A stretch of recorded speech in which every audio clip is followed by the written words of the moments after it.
You did it. You bought a new car, specifically a new Mazda, and now you're wondering, how do I work this thing? What is a few features that I should do immediately? Are there any special settings for the inside or the infotainment? How can I open the rear hatch? Where does it release? How do I put fuel in this? That's exactly what we're going to cover on this car vid.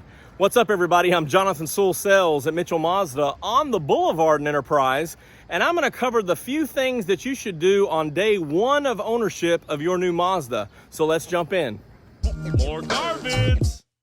So you just purchased a new Mazda, and we're talking about specifically today this 2023 Mazda CX-30. And this one does have most of the similar features and design that you'll see on your new Mazdas. The first thing is, how do we get inside? Well, you've got a couple of options right here on the key fob, lock, unlock. You can do both of those, or either one to lock it, unlock it. Or right here on the handle, the advanced keyless entry. You can just touch it and it unlocks, and then touch it right there to lock it. So inside handle to unlock, and depending on what the settings are, it'll either just unlock this door or unlock all doors.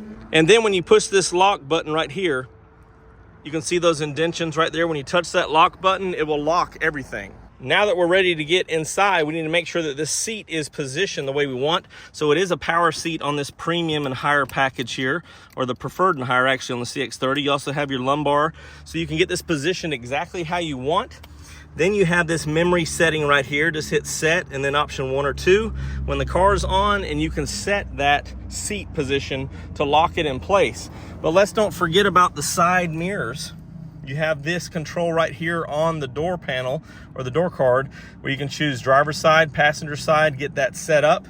But also, don't forget this steering wheel. It's a tilt and telescopic steering wheel, and here's your release latch right underneath there. So it can go in, out, up, down.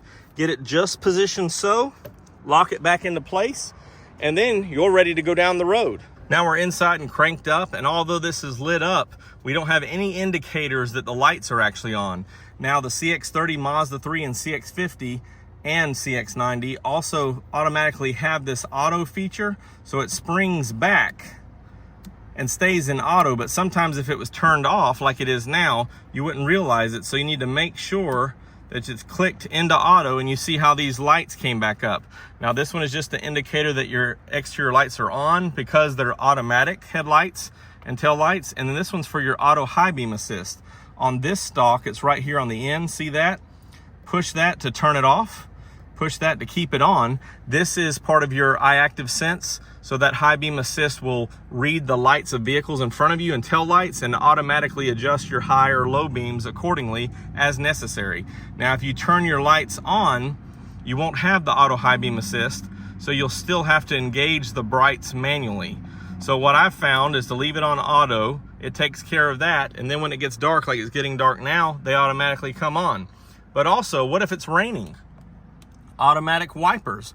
Make sure, as you can see right here, that this stem is all the way up. If you move it up one more spot, it's going to mist and clean the windshield, which we don't want to do right now. So what I'm going to do is just move this down to auto. You see those wipers just kicked on.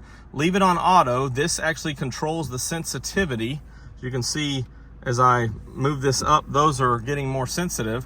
Leave it about in the middle, be perfect, but leave this on auto. Then if any moisture or rain happen, you don't have to turn on your wipers. Those two things automatically happen. Perfect.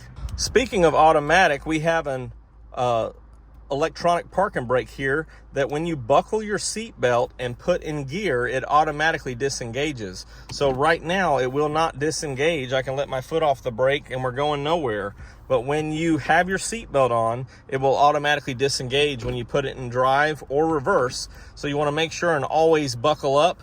And then this electronic parking brake, which is also automatic when you put it in park, will automatically disengage so that you can go forward. These warm Alabama summers, as we're getting close here, school's out, you want to make sure and set your temperature accordingly and just engage this automatic feature here. And no matter what temperature you have it on, this fan speed, as you hear it picking up, will automatically adjust for whatever's needed, hot or cold. Of course, a lot of cold in this climate now and time of year, but make sure to engage that auto. It'll control the fan speed as long as you or the passenger have your temperature set and there needs adjustment. The last thing I want to talk about, of course, is to hear all the tunes that we want. We're going to go to the home screen and say, hey, we can pair our phone real quick, but we're going to save that for day 2, because right now you can just listen to the radio, or with an iPhone or Android cord, Lightning or USB-C, you can connect to CarPlay and stream Spotify, Apple Music, whatever your favorite choice may be. 2 options for that, 2 USBs right here. Either one of them will engage for the tethered cord in, tethered on both ends for your smartphone mirroring, and listen to podcasts, books, whatever you need. Now we're ready to go down the road, and of course, make sure you buckle up. Now, when you reach your destination and turn the car off, I want you to pay attention to this button right here. When I open the door, notice that no dome lights or interior lights come on because this is engaged. We need to disengage that. There they are. Light it up at night with your dome light so you can see everything going inside. Most dealerships turn this off because of either transport or the fear of draining the battery. So make sure that you disengage that button so that you can see when you get out at night. Now, there's a couple more things I want to talk to you about outside. When you get to where you're going, you may need to load something up in the back. Of course, if you have the power rear liftgate, there's also a button for that here and a button inside. But always look for the Mazda emblem. Right beneath there is your touchpad. Push that, one touch, it opens right up, or if it's not power, it'll open up that way as well. And then right here you have your power switch as well. So now you can load everything up you need for your next adventure. Let's set that down. And after you use your complimentary tank of fuel, you may need to go ahead and put more fuel in it. This is a locking fuel door, but you push it to open it up. Then of course you can undo your gas cap. Make sure when you put fuel in there that you turn it until you hear the click, and then you'll make sure that there's no emission problems. Now you may be saying, well, that's not too safe. My other Mazda or other vehicle had a locking release inside. Well, this one's set up that after several minutes, when you lock the car, this will lock, and then when you unlock the car with the advanced keyless entry, the fuel door will also unlock. That several minutes of time is in case you lock your car at the gas station. It also leaves it unlocked so that you can put fuel in it. Then when you walk away, the car will still be locked and everything will be safe. So there's a few things for day 1 of your new Mazda ownership. Happy trails, be safe, and I'll see you on the next one.